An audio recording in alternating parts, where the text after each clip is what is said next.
안녕하세요, 여러분. 국어의 문 3, 4월 오늘은 두 번째 주 단어와 형태소 실전 문제 시간입니다. 뒤에 나오는 문제를 풀고 나서 다시 플레이 버튼을 눌러서 풀이를 보도록 해주시고요. 페이지는 10쪽에서 11쪽, 12쪽 세 페이지에 걸쳐 있으니까 뒤에 있는 문제를 놓치지 않도록 전부 다 확인하고 풀어주시기 바랍니다.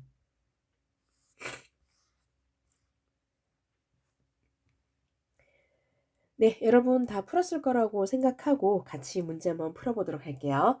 자, 먼저 형태소란 앞에 찾아보면서 풀었죠.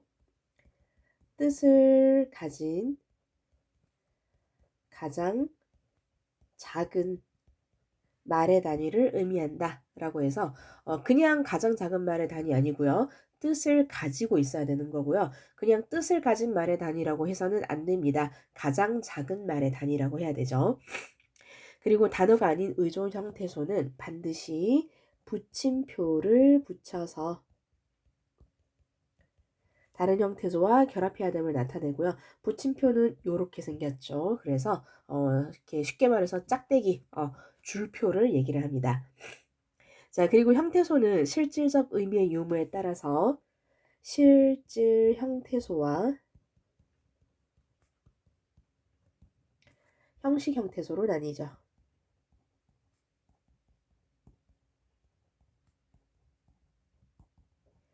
네, 그러면 이제 본격적으로 문제 한번 풀이를 해보겠습니다. 자, 1번 보시면 단어의 정의를 제시를 하고 있죠. 홀로 쓸 수 있는 가장 작은 말의 단위를 얘기를 하는데요. 자, 그런데 홀로 쓸 수 없어도 단어로 인정할 수 있는 경우가 있습니다. 그 경우가 어떤 경우이고 그 이유는 무엇인지에 대해서 제시를 하면 답이 되겠네요. 자, 그러면 홀로 쓸 수 없어도 단어로 인정되는 경우가 뭐가 있을까요? 바로 조사가 되겠죠. 자, 그리고 조사는 왜 단어로 인정을 합니까? 네. 앞말에 붙어서 쉽게 분리되는 성질이 있기 때문이죠. 자, 요거를 조금 더 정확하게 쓰자면 다른 단어에 붙어서 쉽게 분리되는 성질이 있다라고 할 수 있겠죠. 그 다른 단어를 이렇게 설명을 합시다. 홀로 쓸 수 있는 말에 붙어서 앞말과 쉽게 분리되기 때문이다.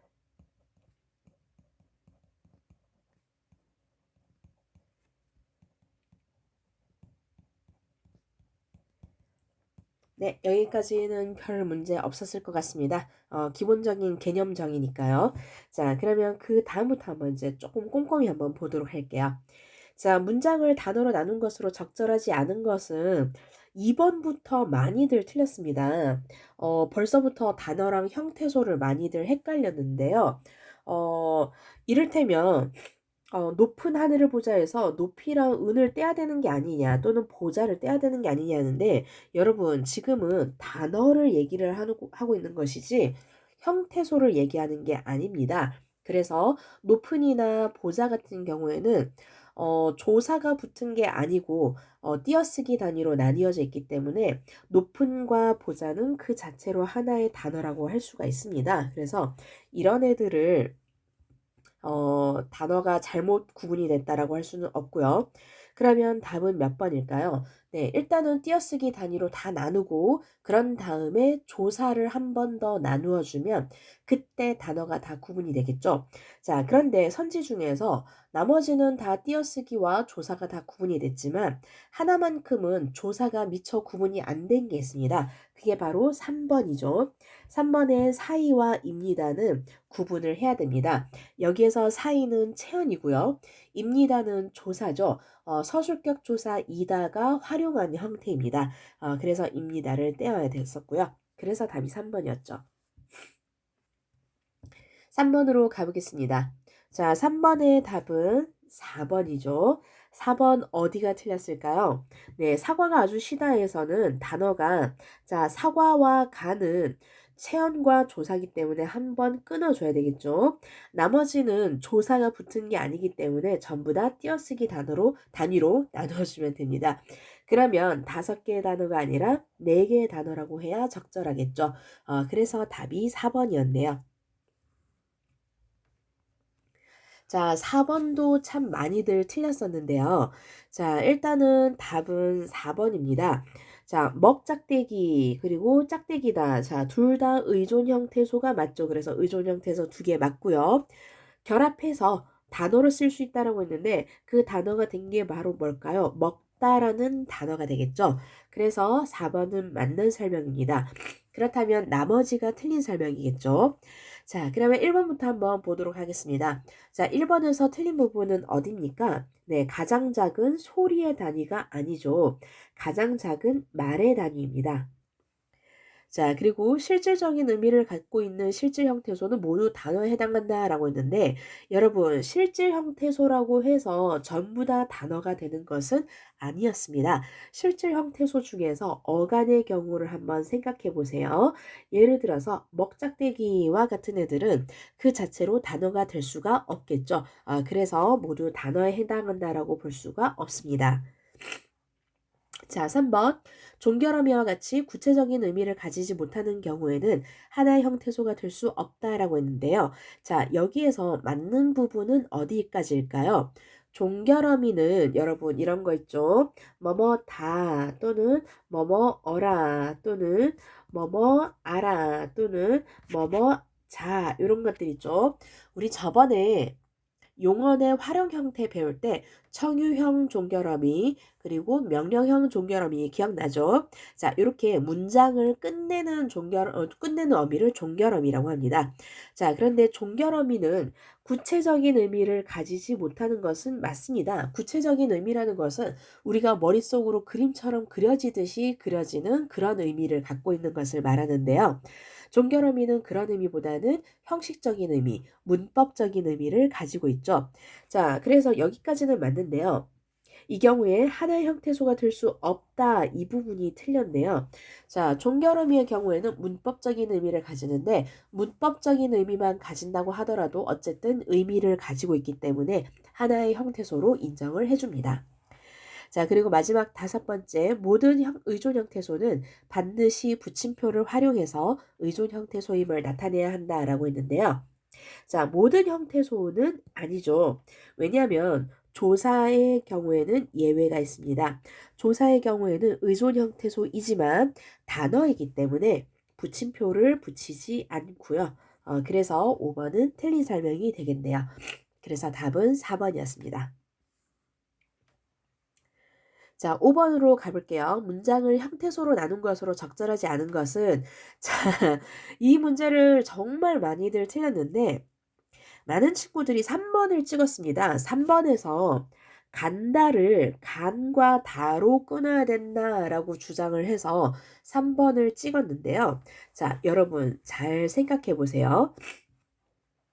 자, 간다라는 게 고한다라는 의미잖아요. 자, 그러면 고한다라는 의미를 가지고 있는 수많은 형태를 한번 다 나열을 해봅시다. 자, 그러면 어떤 식으로 형태를 나열할 수 있을까요?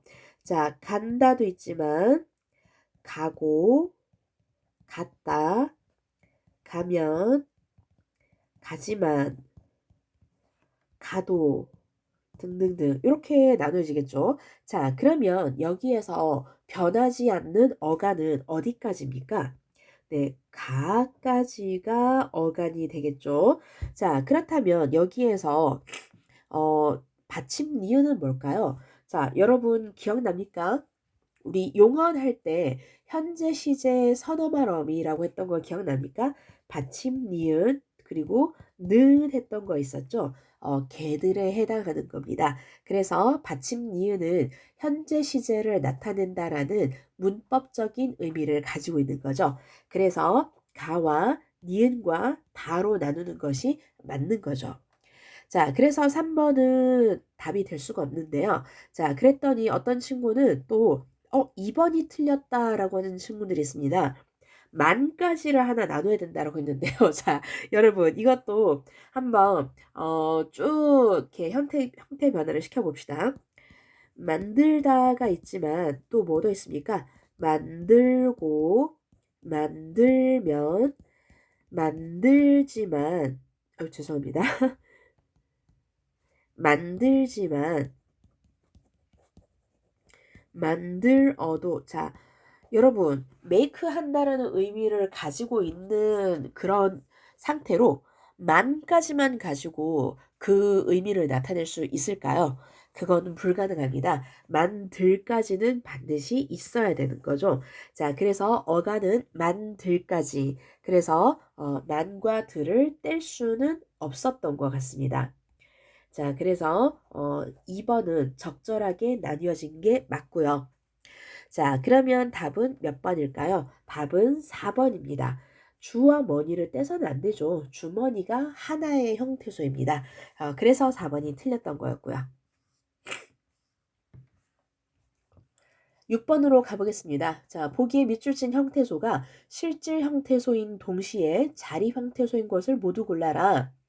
자, 한마디로 말해서 단어를 고르라는 얘기인데요. 그러면 답은 2번이고요. 자, 요거는 그렇게 어렵지 않게 다들 풀어냈습니다.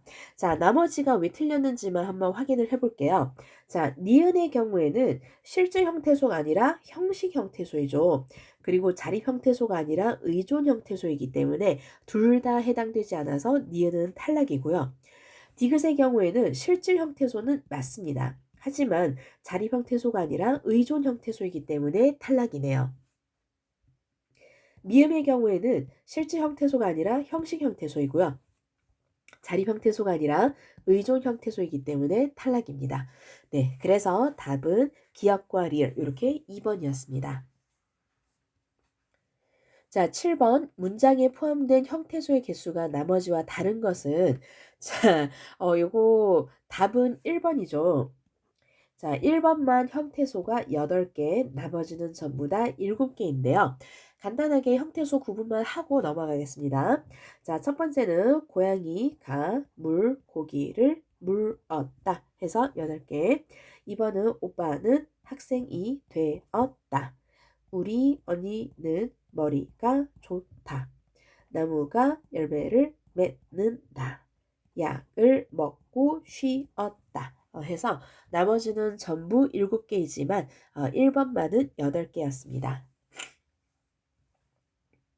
자, 8번에서는 밑줄식 형태소의 성격이 나머지와 가장 다른 것은 답은 2번이죠. 자, 요거는 두 가지 방식으로 다 골라낼 수 있는데요. 한편으로는 2번만 자립이고 나머지는 전부 다 의존이라고 할 수도 있고요. 또는 2번만 실질이고요. 나머지는 전부 다 형식이다라고 해도 됩니다. 그래서 두 가지 방법으로 했을 때 모두 다 답이 2번으로 골라져 나왔네요. 자, 9번으로 가보겠습니다. 자, 9번의 답은 이것도 좀 많이들 좀 어려워했었는데요. 답은 3번입니다. 자, 여기에서 보기를 꼭 확인을 하셔야 됩니다. 자, 뭐뭐며라고 했는데 건너며라고 돼 있죠. 자, 이 건너며의 며의 정체는 뭘까요? 건너다, 건너고, 건너지만 할 때 그때 건너다라는 용언의 어미에 해당이 되겠죠. 자, 그렇다면 이 면은 홀로 쓸 수 있는 다른 형태소에 결합해서 쓰여야 하는 의존 형태소에 해당한다. 자, 며가 의존 형태소에 해당한다라는 것은 맞는 설명이지만 문제는 앞에 나오는 건너가 홀로 쓸 수 있는 형태소가 아닌 거죠. 용언의 어간이기 때문에 역시 마찬가지로 홀로 쓸 수 없습니다. 그래서 홀로 쓸 수 있는 다른 형태소에 결합한다라는 이 부분이 틀리게 됐네요. 10번으로 가보겠습니다. 자, 10번에서 답은 2번이고요. 자, 나머지 왜 틀렸는지 한번 보도록 할게요. 자, 기역의 이는 니은의 매우와 마찬가지로 의존 형태소다라고 했는데, 자, 이가 의존 형태소인 것은 맞지만, 매우의 경우에는 얘는 자립 형태소죠. 그래서 마찬가지라고 할 수가 없을 것 같습니다. 자, 그리고 3번. 니은의 밤은 기역의 고와 마찬가지로 의존 형태소에 해당한다라고 했는데, 고는 의존 형태소가 맞지만 밤은 의존 형태소가 아니고요. 자립 형태소입니다. 자, 그리고 4번. 니은의 도는 디귿의 의와 달리 실질 형태소에 해당한다라고 했는데 의와 다르다라는 점에 의와 다르다. 의가 형식 형태소라는 건데요. 그건 맞지만 니은의 도도 역시 형식 형태소입니다. 그래서 둘 다 형식 형태소다라고 얘기를 해야 적절할 것 같네요.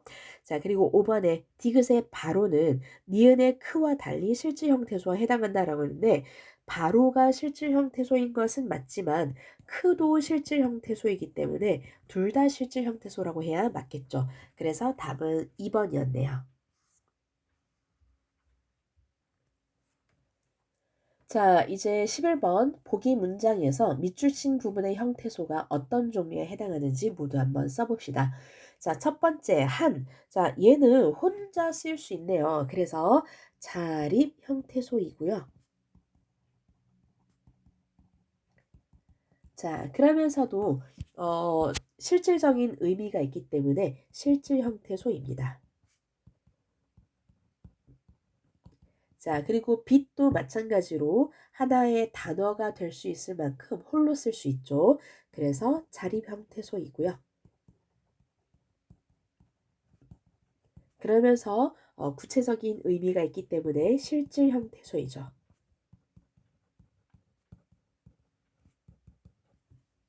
자, 의로는 조사입니다. 그렇기 때문에 혼자서 쓸 수 없고 반드시 앞말에 붙어야 하기 때문에 의존 형태소이고요.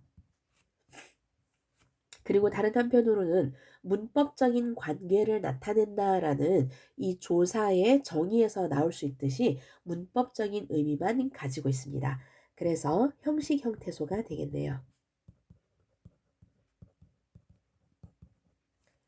자, 그리고 들어왔다의 들은 들다라는 용언의 어간이네요. 어간이기 때문에 혼자서는 쓸 수 없어서 의존 형태소이지만 그러면서 구체적인 의미가 있기 때문에 실질 형태소가 되겠습니다. 자, 이제 마지막 문제 한번 풀어볼게요. 자, 바구니에 과일을 넣었다. 자, 얘를 먼저 형태소 분석부터 한번 해보도록 할게요. 자, 여러분 이거 분석할 때 반드시 붙임표를 빠뜨리면 안 됩니다. 자, 이번에 쪽지 시험에서도 붙임표를 빠뜨려서 틀린 친구들이 굉장히 많았습니다. 붙임표가 별거 아닌 것처럼 보여도 이것 때문에 서술형에서 감점을 받을 수 있기 때문에 여러분들 붙임표는 반드시 조금 예민하게 체크를 해 주셔야 됩니다. 자, 그러면 첫 번째 일단은 한번 나눠볼게요. 바구니에 과일을 넣었다. 이렇게 구분이 되긴 할 텐데요. 자, 문제는 이거를 직접 써야 한다라는 거죠. 구분만 해서는 안 됩니다. 자, 그러면 첫 번째 형태소는 바구니. 그리고 자, 여러분 애는 조사인데요. 의존 형태소이긴 하죠. 애는 붙임표를 붙이나요? 붙이지 않나요? 애는 단어이기 때문에 조사는 단어이기 때문에 애에는 붙임표를 붙이지 않습니다. 자, 그리고 과일 그리고 을 역시 조사이기 때문에 붙임표를 붙이지 않고요. 하지만 not 뒤에는 이 붙임표를 붙여줘야 되고요. 자, 그리고 ot은 어떻게 하나요? 너무 헷갈려요. 앞에다 붙여야 되나요? 뒤에 붙여야 되나요? 이렇게 많이들 좀 곤란해 하는데요. 자, ot은 앞에도 있어야 되고 뒤에도 있어야 되죠. 그렇기 때문에 앞뒤로 붙임표를 붙여줍니다. 그래서 짝대기요, 짝대기 하고 짝대기 다 이렇게 마지막에 써줘야 되겠죠. 자, 이제 자립 형태소와 의존 형태소로 분류만 한번 해봅시다. 자립 형태소는 바구니, 과일이고요. 자, 의존 형태소는 애, 을, 애와 을은 조사기 때문에 붙임표를 붙이지 않습니다. 나머지 not, 짝대기요, 짝대기, 짝대기다 이렇게 써주고요. 자, 이번에는 실질 형태소와 형식 형태소로 구분해 봅시다. 자, 실질 형태소는 바구니, 과일, 넛 짝대기가 되고요. 나머지 형식 형태소는 에, 을, 짝대기, 짝대기, 짝대기다 이렇게가 되겠습니다. 네. 이렇게 해서 문제를 다 풀어 봤는데요. 자, 여러분, 우리 형태소라는 이 파트는 여러분들이 처음 접하는 파트이기 때문에 사실 그렇게 쉽지가 않습니다. 그리고 개념을 금방 파악한 것 같다고 하더라도 붙임표를 붙일 것인가 말 것인가, 또는 개념어가 정확하게 숙지가 됐는가 아닌가, 또는 이 형태소들 간의 관계가 어떠한가에 따라서 헷갈릴 가능성이 많기 때문에 이 부분은 확실하게 공부를 해서 시험에 임하셔야 됩니다. 네. 그래서 돌아오는 주말에는 여러분들 전부 다 꼼꼼하게 공부를 해서 시험에 임했으면 좋겠고요. 그때까지 복습 꼭 하시기를 바랍니다. 네. 여러분 수고하셨습니다. 안녕.